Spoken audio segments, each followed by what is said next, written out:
Hello, True Believers. This is bebotsonly, and time to do a movie review. And the reason why I'm doing a movie review after all these years is because I had to watch this movie, Pursuit of Happyness, with Hero last night because one of the clubs that he joined in school recently is called Media Works, and what they do is review movies and other media. That's why it's called Media Works, and I thought we picked that one because okay, how hard is this gonna be? Just watch a movie and then review it, and we kind of regret it now because we're forced to watch movies that we normally wouldn't watch. And for example, one of these is Pursuit of Happyness. And to me, this movie was so boring to me. I didn't enjoy it. I didn't enjoy the pacing. I didn't enjoy the story. I didn't enjoy the characters. And well, is there anything you enjoyed about the movie? Yes, if you force me to, I will talk about scenes that I liked about it. I mean, it might be it might be strange to you, but those are the scenes that I liked. So I'll try to remember them and think about them. But so I was gonna do this review last night, but the review that I did took pretty long.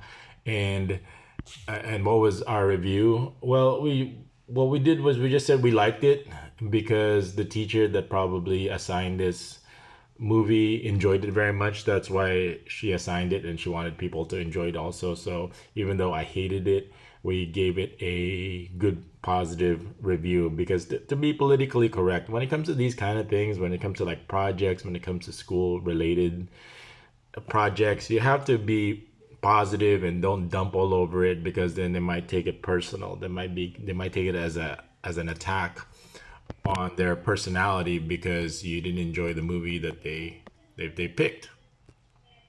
So we said, oh, we liked it. It's a good movie about not giving up hope. It's a hold on.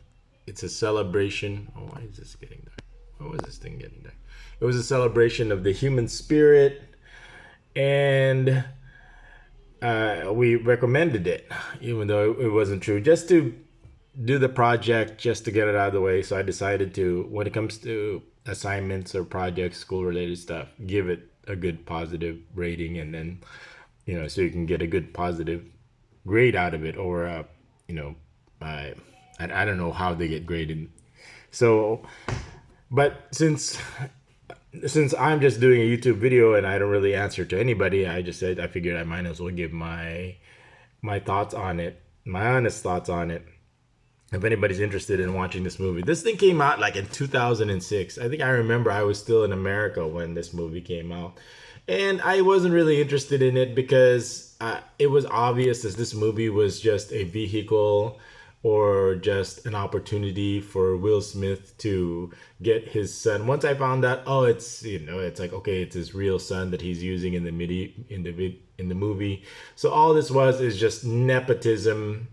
And if you don't know what nepotism means, it's just kind of like giving advantage to your own kids or to your own friends and family. So nepotism in its one of its highest forms. So if you got a lot of money and you want your kids to be in the movies, then you pick a movie or you pick a story or a screenplay where you could, okay, I have a son. Well, this whole father and son journey through hardships and bonding and their struggle together and how they're able to stay together. I'm sure the original book or the was probably more about the actual pursuit of happiness and becoming successful versus becoming making it all about just this father and son relationship and their struggle together. So that's Will Smith made it that way so he could introduce his son to the movies, Jaden Smith, and then overall, it's like I said, oh, it's his real son, and he's just doing this to get his son in the movies. I mean, if I was Will Smith, would I do the same thing? Probably. Do I need to do it? No. Yeah, it's one of those. He doesn't need to do it. He has plenty of money. Is he doing it because he can do it? It just also shows that okay, hey, I'm a big time movie star. So what did I like about the movie? What I didn't like about the movie? I guess I'll talk up the positive things about it. I guess it didn't show blatant racism or institutional racism. they didn't show that because he's black that he's getting treated this way or anything like that. So I do agree with what most reviewers say, that they stayed away from that. So good job, Will Smith. He wanted to stay away. But Will Smith has always been like that. He doesn't like to go with the cliche or the stereotype about black people. Like he's one of those. This is amazing. Is like this is one of the things I respect about Will Smith is I don't need to add foul language in my rapping videos to or in my rap, as a rapper to make a point, and I admire him for that. I commend him for that. Same thing with me. I mean, I could use foul language. I mean, I have no problem with people using it, but for me personally, it loses its meaning. It loses its effect if you just kind of every other word is just a f bomb. So I I try not to. I don't need to use it, or that's not like I try not to use it. I don't need to use it. The English language is such a colorful medium of communication. There's so many ways to describe the same thing with then there's a perfect word for every situation that I don't need to use foul language or explicitives. So there you go. I was trying to look for what's another word for and it's explicitives. There you go. So with this movie, so I like that part about it. The relationship, with his son. Yes, I have a son myself, and what they're going through, and it's just the problem is it's very hard for me to watch movies these days. Not just the Pursuit of Happiness. I think it's more about me, is because since I produce my own content, and most of my content, as you can see, is real. It's based on real life, and real life is more stranger than fiction. The truth is stranger than fiction. So it's hard for me. Why do you need to make things up to make it interesting? So they have to. So the struggle for me is I know that they're really rich. They're actors and they're just acting, and it's hard for me to get around that when real life is more interesting. Stories. Look at my story. I've gone through so many different adventures, so many of my own obstacles, and I'm still here, and I'm still strong, and I'm still standing. So versus them, they're at the right place at the right time. Versus me, I'm always at the wrong place at the wrong time, and I'm always struggling. So I always, what I end up doing is I end up comparing their content or their struggle to my content, and it doesn't even come close because all theirs is made up and contrived. So the movie was very predictable. You already know what's gonna happen, and so they just so the whole thing was just, okay, look at this, woe is me, look at me, I'm struggling, and but I'm going to there wasn't any point in the movie where I'm gonna say, he's gonna give up, he's gonna go give up. It's like, no, he's not gonna give up. That's not the point of the movie. The point of the movie is, look at me, I'm sleeping in the bathroom, but I'm gonna get up to work. Is, oh, look at me, I'm in jail. I mean, but it's all fake, because of the movie. He's never gonna give up. Versus in real life, people actually do give up. People actually do, bad things actually do happen.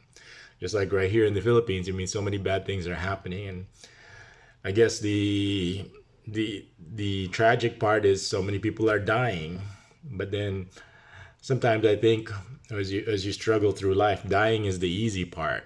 Death is the easy part. Once you're dead, it's pretty much nothing. But then the human nature is always that we want to survive, we want to live, and but here in the Philippines, dying is easy, and there's a lot of positives and negatives, and it gets to a point where if all you're doing is suffering every day, then dying is the easiest thing to do, and that's why a lot of people say that suicide is a cowardly thing, because you just can't face the struggles and the challenges every day anymore. Well, in this movie, that was never an option. I didn't feel like at any point, no matter what you do to Will Smith, he's always gonna get up again. No matter how many fails, no matter how many things that happens that he does to himself. A lot of the stupid things that happen to him is he does to himself.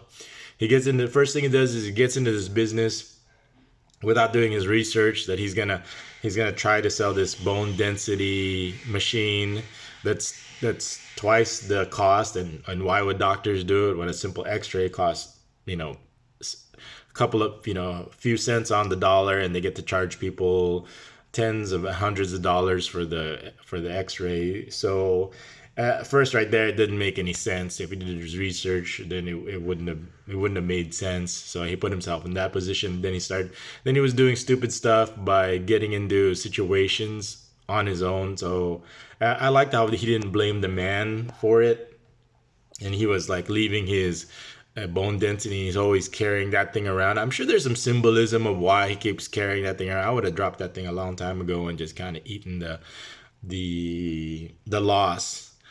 But I'm trying to think of all the other symbolism that's going on in there. The pursuit of happiness. It's like he kept referring to the Thomas Jefferson quote about how life, liberty, and the pursuit of happiness. So I mean, it's just to explain the title of the movie. It's how he said, "Oh, it's not really happiness; it's just the pursuit of happiness."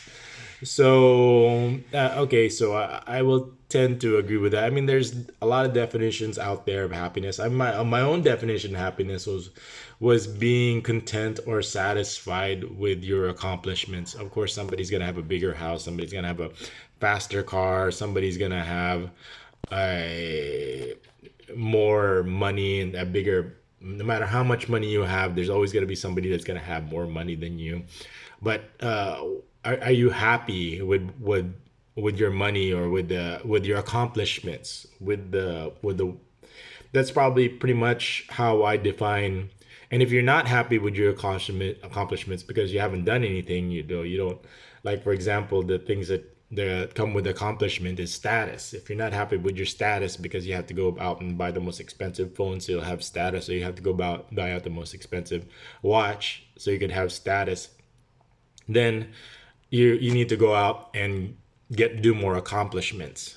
And for me myself, I think I went through that. I had a Benz, I had a Cadillac, I had an expensive Cartier or a Cartier watch. I mean, but they weren't things that I got. I only got them after my accomplishments, where I said, "Oh, you know what? I deserve this or I deserve that," because I haven't experienced any of those things. I have never before that. I just had like something that told time, like a Casio or a Seiko or something like that. Not that they're cheap watches; they're expensive watches also. But when you start getting into the more expensive watches like Tag or Cartier or Rolex, I mean, it was a status thing, and I haven't experienced it. Once I experienced it once, it wasn't something that I would go on, like some people would like go on to collect watches, or some people will go on to collect cars.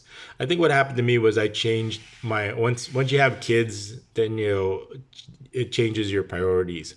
That's when I like working, and working for the money wasn't important to me anymore. And to me, it was back then. Before I had kids, it was like buying a house. For me, that was the end all be all. Is like before I had kids was buying a house on the hills with a pool and a 3-car garage in a rich white neighborhood, and have a Benz and have a Cadillac, and then have an expensive watch, and then buy I would buy like, what is the most expensive? Well, I would buy like Blue Label. It's like, oh, uh, Red Label or Black Label wasn't good enough. I would drink Blue Label instead. So I mean, but once I experienced it, it wasn't something that I would. Okay, I did it once. It was like a bucket list for me. And then I went on then once the kids came, and then I just kind of I started thinking about reflecting about my own childhood and how miserable and horrible it was. And just like in Will Smith, I related to what he said about how he met his father when he was just like 28 years old, and he didn't want to be like that. And same thing with me. It's like, I don't want, why would I want to do something like that to someone I love, that it's someone that's a part of me very much. And I wanted to give him something. It was when I saw my first child, what hero is, it was, I looked at him as my redemption. It was my opportunity to get back, to get what I've always missed out on. And that's where I started researching. It's like, okay, well, what do we do? Do we stay here in Southern California, where I just kind of work myself to death? And I looked at other options, and I said, you know what, my biggest problems, or I have this money, but because of the keeping up with the Joneses, because of the debt and everything like that. And I said, okay, maybe we should just move out of Southern California, where not the culture was just like, okay, this rat race, and let's move somewhere else then. And okay, how far do we want to move? Do we want to just move like to Riverside, Crackhead County, or do we want to move to Tucson, Arizona, where it's hot? And or do we go to the then? But at that time, it was the 2000s, during the whole bubble, before the financial crisis bubble was forming. And it's like there was moving anywhere else didn't make any sense, unless I was just gonna. Then I just started thinking about moving back here to the Philippines, and I said, my childhood that I remembered was probably some of the best times before we went to America. So I wanted to capture some of that. And I said I didn't want the kids to grow up as second class citizens. So it just, the more I researched it, the more it kind of made sense to me. And here we are. That was back in 2000 and so 2007. So just like when this movie came out in 2006. So, we're talking about 14, 15 years later, I'm still here. And, have my priorities changed or not? I mean, most people would have left in the Philippines after what happened to me. I that's something that's at the moment I'm doing. What am I, what's in store? One of the questions in the comments is what's next for bebotsonly. I don't know right now. I Right now it's this, back to this movie review. So back to the Pursuit of Happiness. I digress again. I start talking. I see, this is where I get with movies. I start comparing my own situation with them, and how, why would I watch, why would I want to remind it, or why would I watch somebody else's fake struggles when I could just think about or make my own struggle and tell people about my own struggle, and struggle instead is more interesting and better than these struggles. I mean, I could talk about my struggle with in prison, which I haven't really touched on. It's in a third world prison. Like I said, it's survival, and I could survive it. I could survive a lot of things. I've survived many things, and this is one of the things that I survived, and here I am. Does that make me better than you? No. Does that make me a better person? I don't know. I just, at least, I know that what I do know, that I can survive it, and then I kept my perspective, and I kept my sanity, and I didn't lose it. I didn't break. I mean, there's moments where you're losing your religion, you're losing your faith, but they're just fleeting, and you just, the day the next day comes again, and you're one day closer to becoming free again. When that is, that's where it's difficult. One of these days, I'm gonna do a book review about Agent 66. It was a book that I read. Well, I did a lot of reading. It was kind of hard. It was difficult to. Books are considered contraband in prisons. They kind of like use it as. It's almost hard as they don't allow it is the problem. So you have to grease wheels to get books in, just any books. So books was my way of just keeping myself occupied for several hours a day, so I could be thinking about, because so I could be enjoying something other than my own situation, so I don't think about the one of the one of the strategies of surviving prison is don't think too much. And if you're thinking about this book, and if you're thinking about something else, don't think about your own situation too much, or it's going to drive you insane.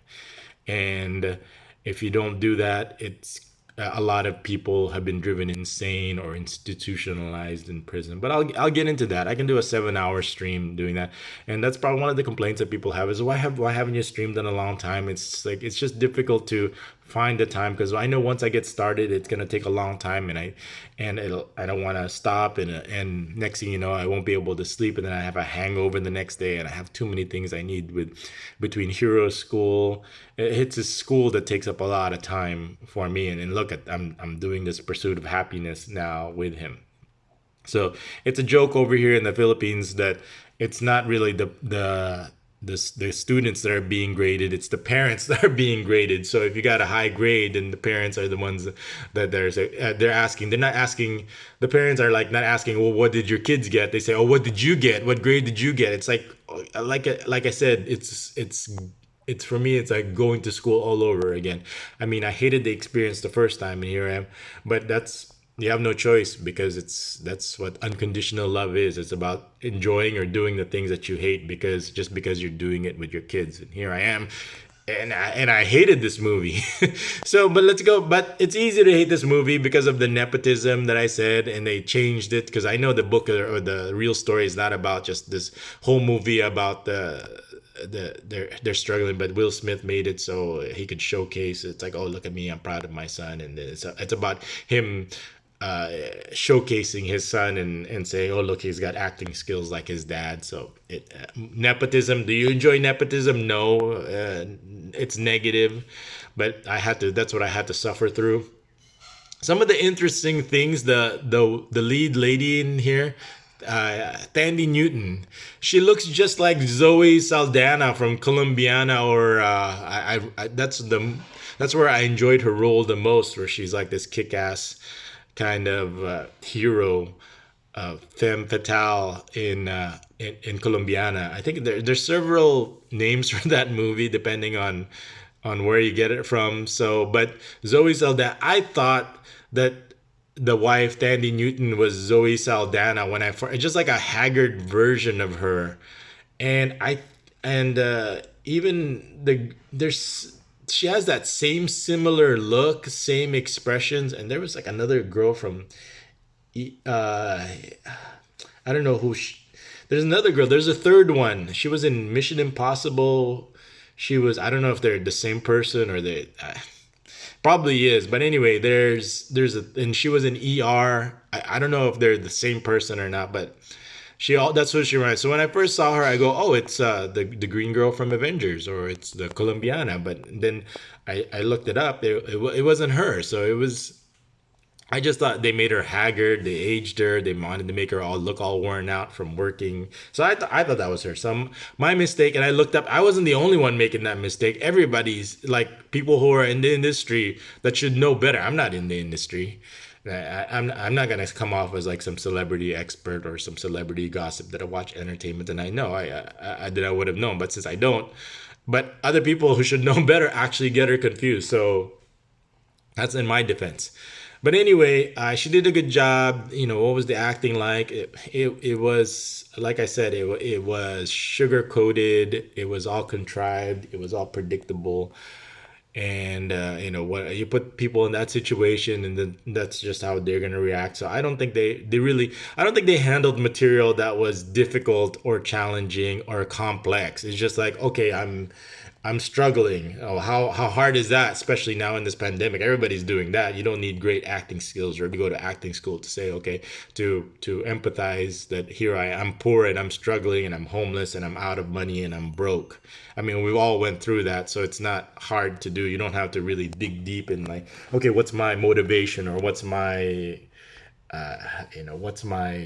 what's the deal here? So that wasn't hard. I wasn't impressed. They didn't deal with complex issues, and then how he became successful. I wasn't impressed. He was just basically kissing ass, and I could, in his defense, it's like that's probably what I would do if I'm like at ground zero and everybody's above me.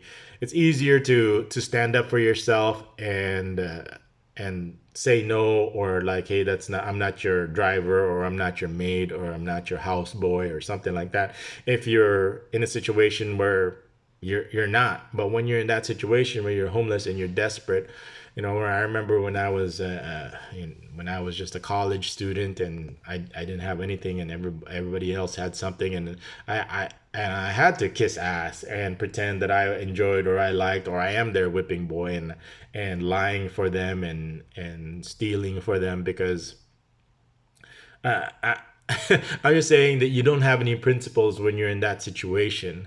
And I guess in the defense, especially of I get down on the police and how they cross the line every day with their guns and their extrajudicial killings. and I don't really spend much time empathizing what they have to go through. They have their own kids that they have to feed. They have their own struggles. They have their own obstacles, and social media compounds it, because social media is like the great equalizer. You can anybody can make a Facebook account. Anybody now can make a YouTube account. Anybody can have a voice now, and the problem is now, oh, what is your content going to be? What is it going to be compared to? I mean, do I have issues where I've do I have issues where, like, gosh, I've been doing YouTube for like 15 years now, and then somebody's just been doing it 15 days or 15 months, and they've got more views and they've got more, does that, is that unfair?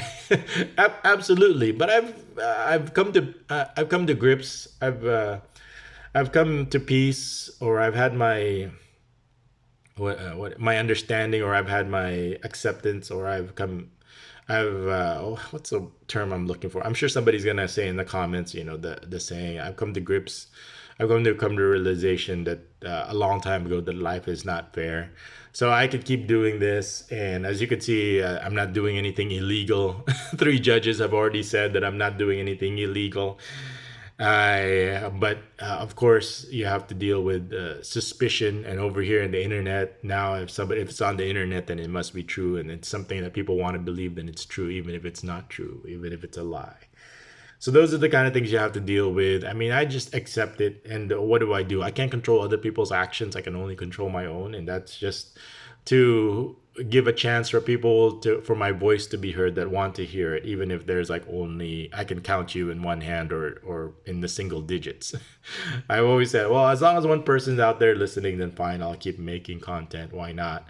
I'm not so grand, or I'm not so important, I'm not so big where I can't take a few minutes of my time. And right now it's 26 minutes to okay, so let's get back to the Pursuit of Happiness. So what did I enjoy? What else did I enjoy about the movie? What are some of the scenes that I enjoyed? So I like the wife, but I didn't like how they just broke up, and they just kind of divorced, and that's just the reality, is he couldn't keep his family together.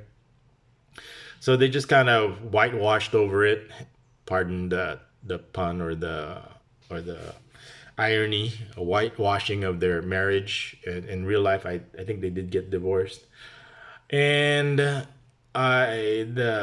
so it was really difficult material for the wife to, and it's kind of like unfair for her to say, okay, she just leaves her husband, and then okay, I can forgive that, but then leave her son, and it didn't really explain for what. So it just painted her in a bad light, as much as they tried to.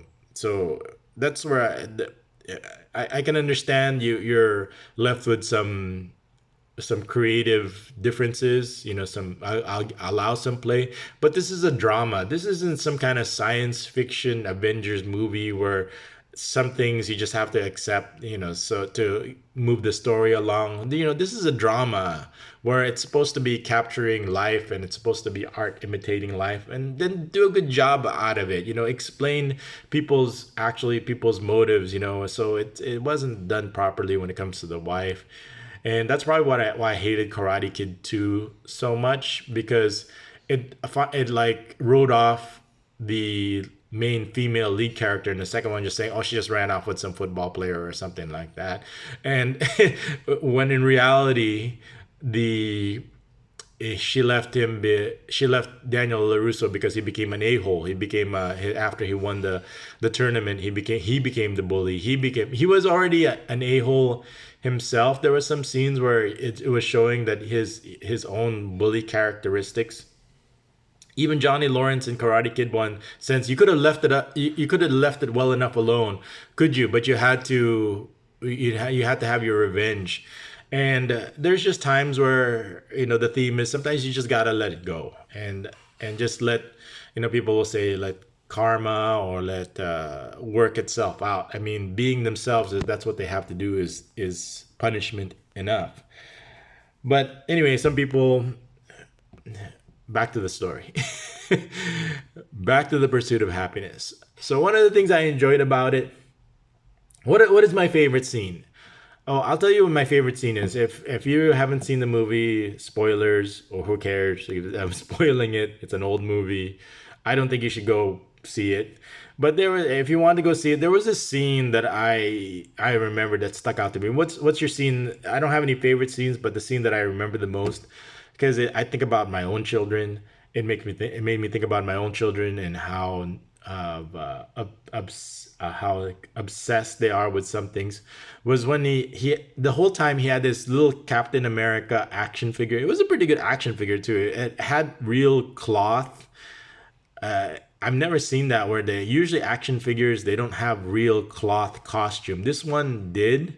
So it was easy to see that it was Captain America, and the kid had this toy.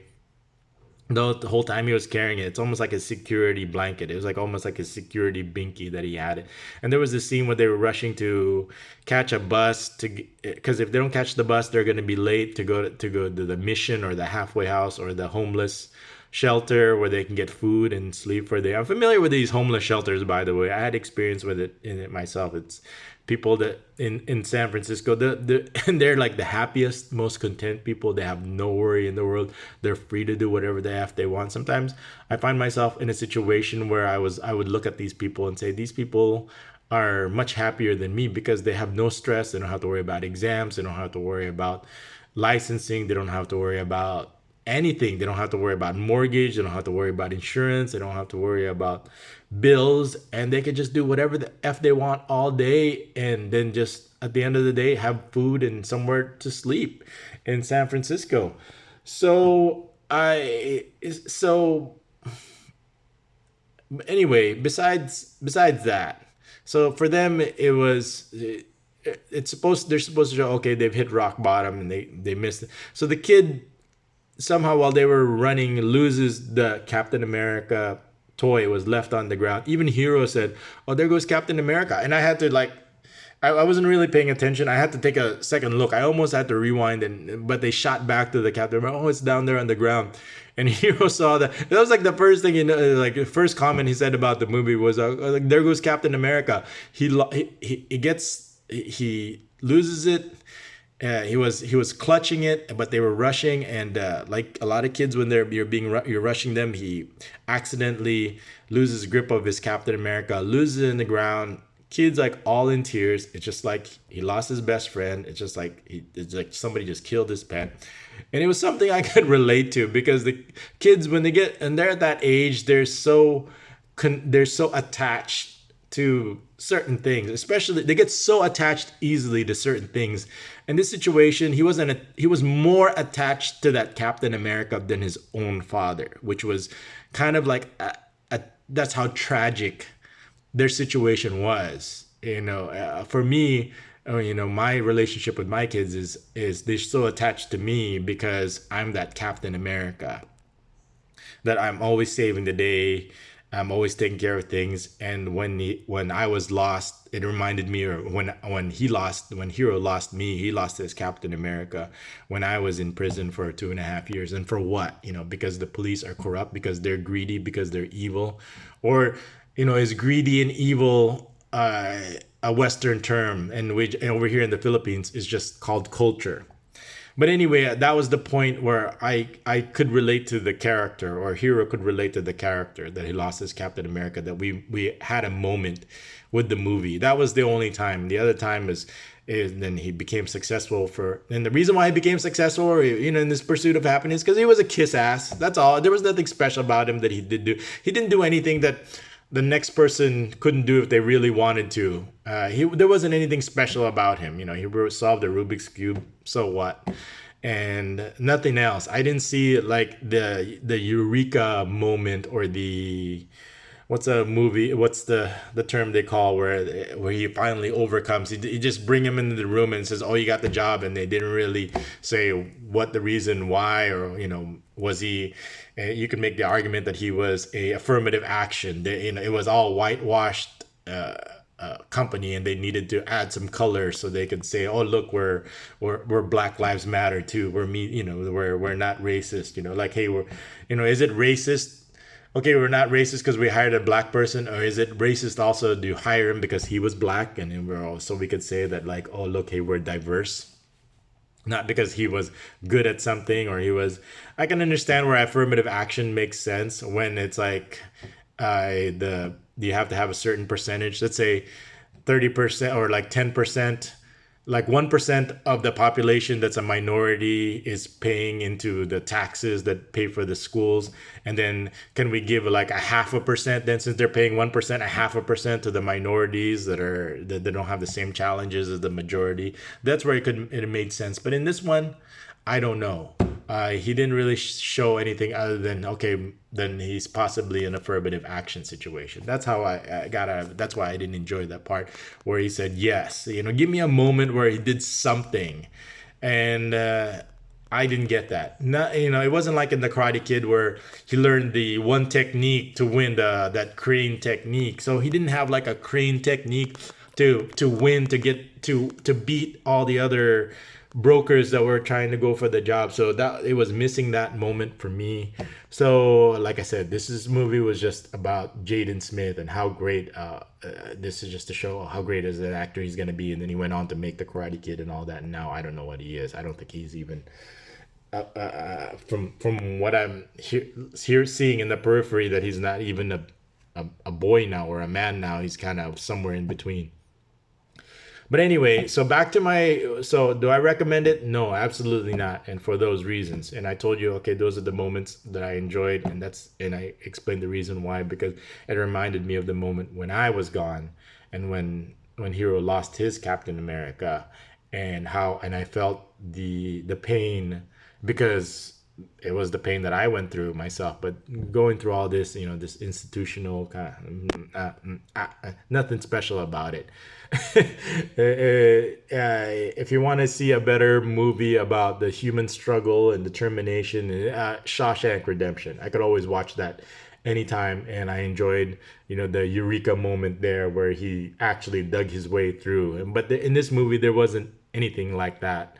So if you're missing a eureka moment, then you should go back and re-edit and add that scene to make him stand out. But other than that, there was nothing special about this movie. You could skip it. You could, and for those who skipped it, you're not missing much. And these are the reasons why. If you liked it, if you disagree with it, let me know in the comments, and I will see you in the next vlog. This is Bebotsonly. Thanks for watching.